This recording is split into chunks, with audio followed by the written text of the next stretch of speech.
दोस्तों, क्या हुआ जब देश के होने वाले सीजीआई ने देश के मौजूदा उपराष्ट्रपति पर बिना नाम लिए कमेंट कर दिया। ये तो आप जानते ही हैं दोस्तों कि हमारे देश में एक गजब का माहौल आजकल पैदा हो रहा है। ऐसा माहौल जो मैंने तो कभी नहीं देखा। सुप्रीम कोर्ट के खिलाफ माहौल, देश के उपराष्ट्रपति हों या सत्ताधारी दल के सांसद, देश की सर्वोच्च अदालत और उसके सर्वोच्च जज के पर जिस तरह की टिप्पणियां कर रहे हैं वो चिंताजनक भी है और हैरान करने वाला भी है। इस बीच हफ्ते का पहला दिन आज सुप्रीम कोर्ट में बहुत ही दिलचस्प बातचीत देखने को मिली। इस बातचीत के जरिए पता चलता है दोस्तों कि सुप्रीम कोर्ट के होने वाले सीजीआई भी बड़े करीने से वो बातें समझ रहे हैं, देख रहे हैं और सुन रहे हैं जो उनके संस्थान पर और सुप्रीम कोर्ट पर बोली जा रही हैं। दोस्तों, ये तो आप जानते ही हैं कि सुप्रीम कोर्ट पर जगदीप धनखड़ ने क्या क्या बोला। सुप्रीम कोर्ट के लिए कह दिया कि सुप्रीम कोर्ट सुपर संसद की तरह बिहेव कर रही है। ये बोल दिया संविधान के अनुच्छेद के लिए कि ये न्यूक्लियर मिसाइल की तरह है। ये बोल दिया कि सुप्रीम कोर्ट राष्ट्रपति को आदेश कैसे दे सकते हैं, तो बड़ा चिंतनीय विषय है। सुप्रीम कोर्ट के जजेस को लेकर भी काफ़ी बातें बोली जगदीप धनखड़ ने। दोस्तों, ये सब तब हुआ जब जगदीप धनखड़ खुद एक संवैधानिक पद पर है। जगदीप धनखड़ ने ये बात बोली, उस पर हेडलाइंस बनी और उनके खिलाफ तो कोई कुछ बोल भी नहीं सकता क्योंकि वो देश के उपराष्ट्रपति हैं। लेकिन आज बड़ा दिलचस्प वाकया देखने को मिला सुप्रीम कोर्ट के अंदर। दोस्तों, लाइव लॉ की ये खबर बताती है कि पश्चिम बंगाल के मुर्शिदाबाद वाले मामले को लेकर सुनवाई चल रही थी सुप्रीम कोर्ट में और सुनवाई कर रहे थे सुप्रीम कोर्ट के जज justice Gavai, justice BR Gavai अगले 1 महीने में देश के सीजीआई भी बनने वाले हैं क्योंकि संजीव खन्ना रिटायर होंगे, जस्टिस गवई सीजीआई बनेंगे। तो जस्टिस गवई के लिए माना जाता है बड़े तेज़ तर्रार जस्टिस हैं और संजीव खन्ना की तरह ही बड़े तेज़ जज हैं। तो जस्टिस गवई के समक्ष ये पूरा का पूरा मामला गया था, पश्चिम बंगाल वाला मुर्शिदाबाद वाला केस, जिसमें एडवोकेट विष्णु शंकर जैन ने जस्टिस गवई के सामने, जस्टिस गवई की बेंच में एक और जज थे जस्टिस अगस्टीन जॉर्ज मैश, उनके सामने एक बात रखी और कहा पश्चिम बंगाल को लेकर। गौर से सुनिएगा दोस्तों, क्योंकि जस्टिस गवई ने जो इसका जवाब दिया वो बड़ा दिलचस्प है और इशारों पे बिना नाम लिए ऐसा लग रहा था कि वो शायद जगदीप धनखड़ को जवाब दे रहे हैं। तो जस्टिस गवई के सामने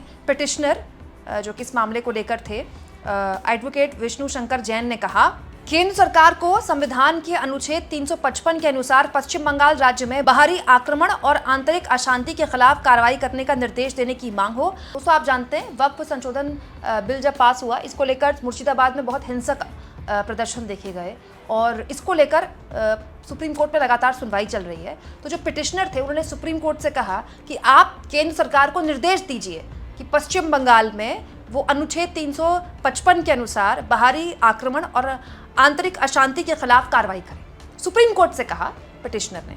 हालांकि इस मामले को कल के लिए सूचीबद्ध कर लिया गया है, लेकिन पिटिशनर ने आगे कहा कि राज्य में केंद्रीय बलों को तैनात करने की आवश्यकता है और कुछ अतिरिक्त तथ्यों को रिकॉर्ड पर लाने के लिए एक आवेदन दायर करने की अनुमति कोर्ट से मांगी गई।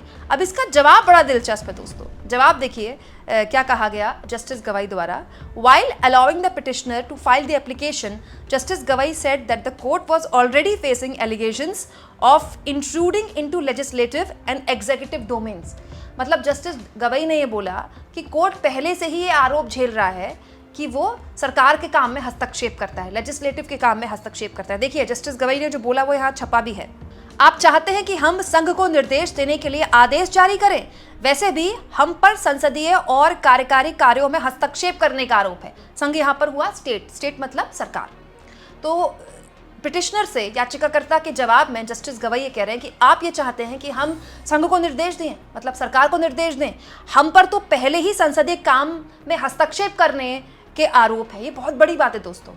चीफ जस्टिस जो बनने वाले हैं जस्टिस गवई, पश्चिम बंगाल के एक मामले में सुनवाई करते हुए बिना नाम लिए वाइस प्रेसिडेंट के बयान को बिना कोर्ट किए जो बात बोल रहे हैं, ये बताता है कि सुप्रीम कोर्ट सब कुछ देख रहा है, सुप्रीम कोर्ट सब कुछ समझ रहा है। बस सुप्रीम कोर्ट चुप है क्योंकि वो अपनी मर्यादा में है।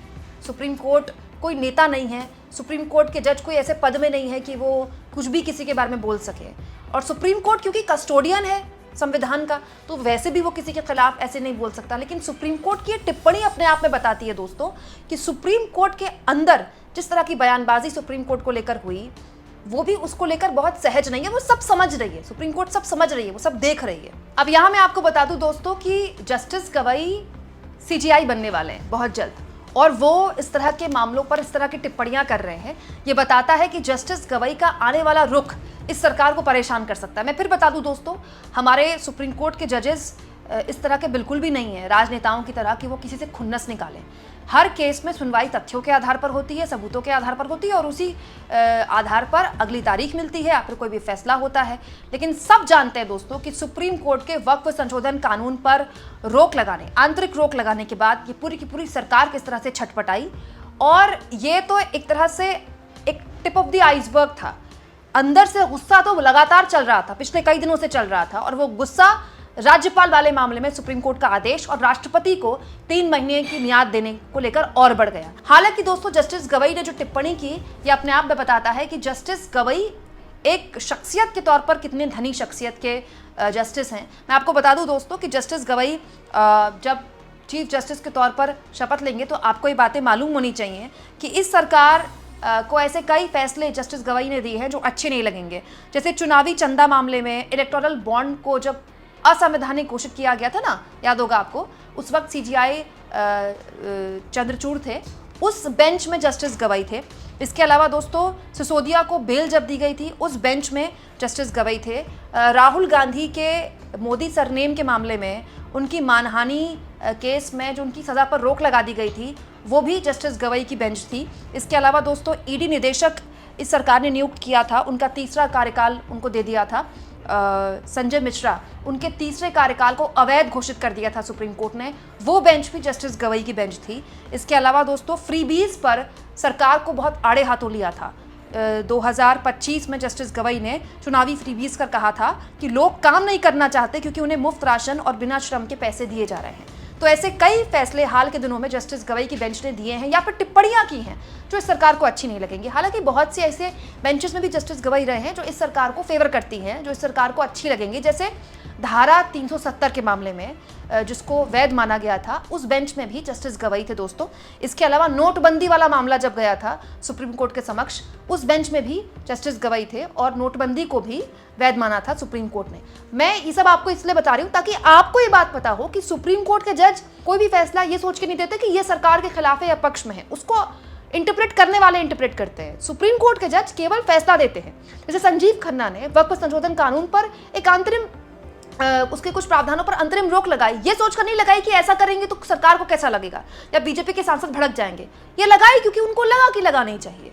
आप इस मुद्दे पर क्या सोचते हैं दोस्तों? जस्टिस गवई ने जिस तरह से इशारों में जगदीप धनखड़ को बिना नाम लिए उन पर एक कमेंट किया है, कमेंट बॉक्स में जरूर लिखें और जितना हो सके दोस्तों चैनल को शेयर करें, सब्सक्राइब करें और थैंक्स और ज्वाइन के ऑप्शन से अगर आप चाहें तो कुछ आर्थिक मदद भी चैनल की जरूर करें।